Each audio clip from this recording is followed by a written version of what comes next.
Kamusta na naman guys? Welcome na naman sa ating vlog. Today is video. Ngayon ay magkagawa tayo ng content ngayon. Ay.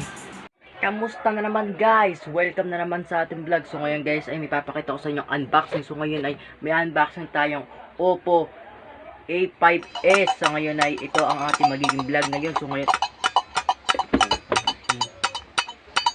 vlog ako.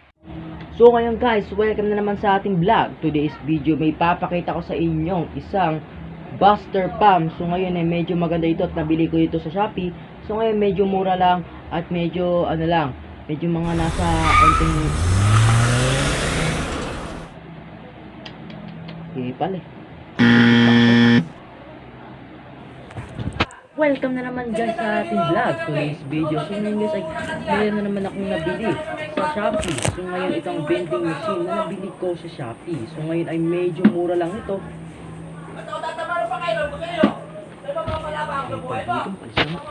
Welcome na naman guys sa ating vlog. Today's video. So ngayon may unboxing tayo ngayon.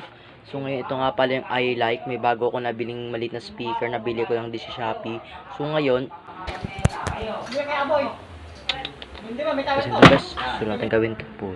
Welcome na naman guys sa ating vlog, today's video. So ngayon guys, ngayon ay may topic tayo ngayon, kaya ako nag-vlog. So ngayon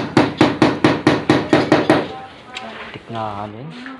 Sunod na nga lang, putang ano. Welcome na naman guys sa ating vlog, today's video. So ngayon eh, gusto ko gumawa ng content dito sa bintana. Gusto tintik tong mga asong to, sarap adobohin. Sit. Gusto na nga lang mag-vlog, lintik na yung mga aso to, pa-epal, sa adobohin, sa lutuin, sa patayin. Welcome na naman guys sa ating vlog. For today's video, may papakita ko sa inyo maliit na bag na binili ko sa Shopee. Mura lang siya pero hindi siya mamahalin. Pucha, wag na nga makapag-vlog, lintik yan awit. Puta.